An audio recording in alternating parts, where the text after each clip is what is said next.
Alhamdulillah alladzi nawwara. Hadirin rahimakumullah.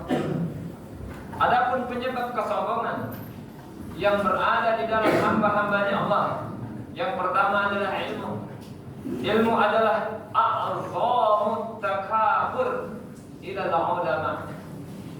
Ilmu adalah yang pertama, yang paling besar yang membuat takabur kepada ulama.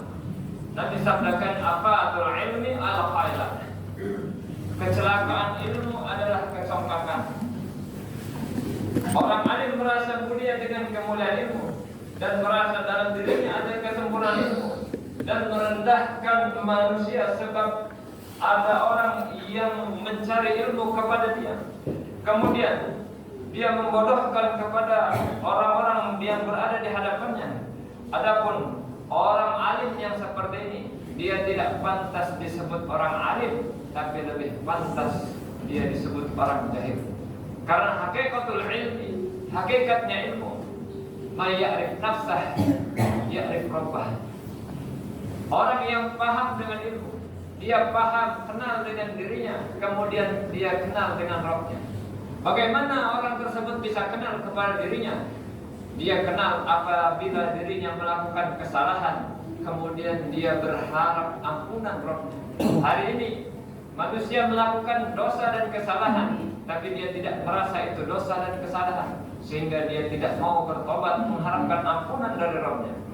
Yang kedua, yang menyebabkan orang itu takabur adalah sebab amal dan ibadah. Mereka memandang dirinya selamat, tapi ketika ia melihat kepada orang lain dia pandang dalam keadaan celaka. Orang yang ahli berjamaah di dalam masjid, maka ia merasa paling soleh di antara kalangan manusia.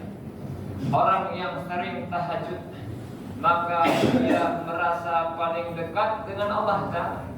Orang yang sering membaca Al-Quran, seolah-olah dia sering berbincang kepada Allah, sehingga ia merasa soleh dirinya, sehingga ia merendahkan orang lain yang tidak sama amalnya seperti dia, seolah-olah dia berada di dalam tingkatan alim ulama, sehingga dia berhak untuk memberitahu kepada orang itu soleh ataukah orang itu salah. Hadirin rahimakumullah. Akhirnya, jika ia mendengar kepada seorang berkata, rusaklah manusia, maka sesungguhnya orang yang bilang manusia rusak, berarti dia telah merusak kepada seluruh manusia.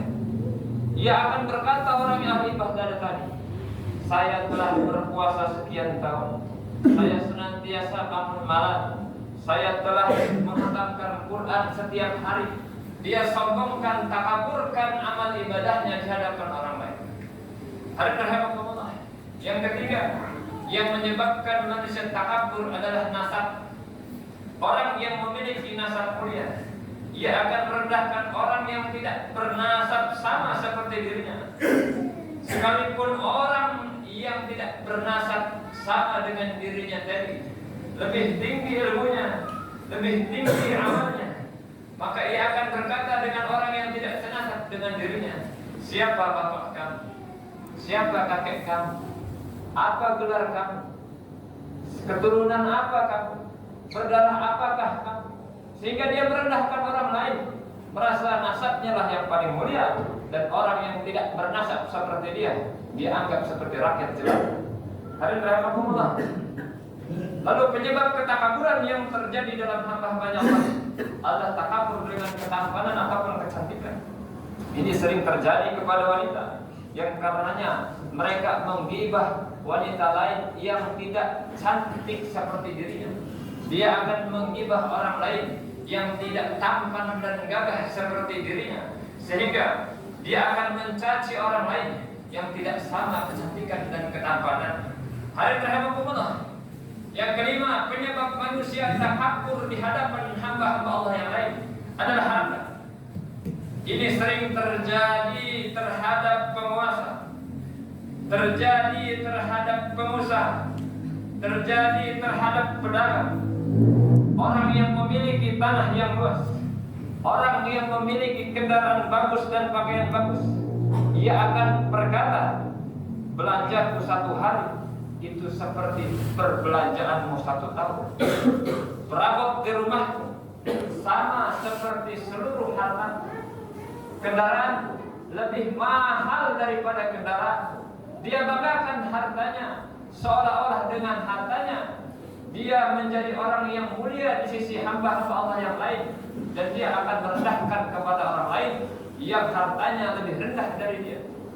Yang keenam, yang menyebabkan manusia takabur adalah kekuatan. Dia merasa kuat karena tenaganya lebih hebat, badannya lebih besar, pangkatnya lebih tinggi. Dia akan menindas kepada orang yang lemah karena dia merasa lebih kuat dari orang yang lain. Yang ketujuh, takabur sebab banyaknya pengikut, banyaknya penolong, banyaknya santri, banyaknya keluarga, banyaknya kerabat, banyaknya anak. Ini sering terjadi terhadap orang yang sedang berkuasa sebab banyaknya tentara. Dan ini juga terjadi kepada alim ulama karena mereka banyak santri. Hari ini juga orang yang banyak pengikutnya, mereka akan menyombongkan pengikutnya tersebut di hadapan hamba-hambanya Allah, seolah-olah dengan pengikutnya tadi akan menolong di dalam kehidupan dunia mereka. Tapi ketahuilah, wahai orang-orang yang banyak pengikutnya, setelah kalian mati, pengikut kalian tidak akan menemani kalian di dalam kubur kalian. Kalian akan menjadi bangkai yang busuk, dan pengikut kalian akan melupakan kalian dalam masa 3 hari saja. Hadirin rahimakumullah, adapun penyebab manusia takabur, ujub, bangga diri dengan amal kesolehannya, riya serta sum'ah, adalah satu saja: hubbud dunia, kecintaan dia kepada dunia. Hubbud dunia ra'su kulli khati'atin, kecintaan kalian kepada dunia ini adalah pangkal semua kesalahan. Sebab kecintaan kita kepada dunia, berapa banyak teman akhirnya berputus dengan teman yang lain. Berapa banyak seorang anak bisa berputus hubungan silaturahim dengan orang tuanya. Berapa banyak satu keluarga karena cinta kepada dunia akhirnya dia putus hubungan dengan keluarga yang lainnya. Hadirin rahimakumullah, ketahuilah, hubbuka syai'an wa ya'mi wa yasur, kecintaan kalian kepada sesuatu akan membutakan kepada kalian dan akan menulikan kepada kalian. Hadirin rahimakumullah, ketahuilah, ad-dunya darul fana wa darul ghurur. Dunia adalah tempat yang pasti akan musnah, tempat senda gurau, pasti dikiamatkan. Kita pasti akan meninggalkan dunia. Kita tidak akan pernah selama-lamanya di dunia. Kita pasti akan tertimpa sakit di dunia. Kita pasti akan tua di dunia. Kita tidak senantiasa senang di dunia. Wal akhiratu darul baqa wa darus surur. Sedangkan akhirat tempat abadi selama-lamanya, tempat senang selama-lamanya. Seandainya Allah Ta'ala ridho kepada kita kemudian masuk ke dalam surga, Allah Ta'ala akan jadikan kita raja selama-lamanya yang besar kekuasaannya 10 kali lipat dunia. Allah Ta'ala akan berikan kesenangan yang tidak ada pernah kesusahan selama-lamanya. Allah Ta'ala akan berikan kehidupan yang tidak pernah ada kematian selama-lamanya. Allah Ta'ala akan berikan kemudahan yang tidak ada pernah ketuaan lagi selama-lamanya. Hadirin rahimakumullah, ketahuilah, kehidupan kita pasti akan berakhir. Perbaikilah ibadah kita kepada Allah Ta'ala. Belajarlah ilmu sebelum beramal. Perhatikan amal kita. Kita sedang mendekati kepada kubur dan kita sedang menjauhi dunia yang kita tinggalkan.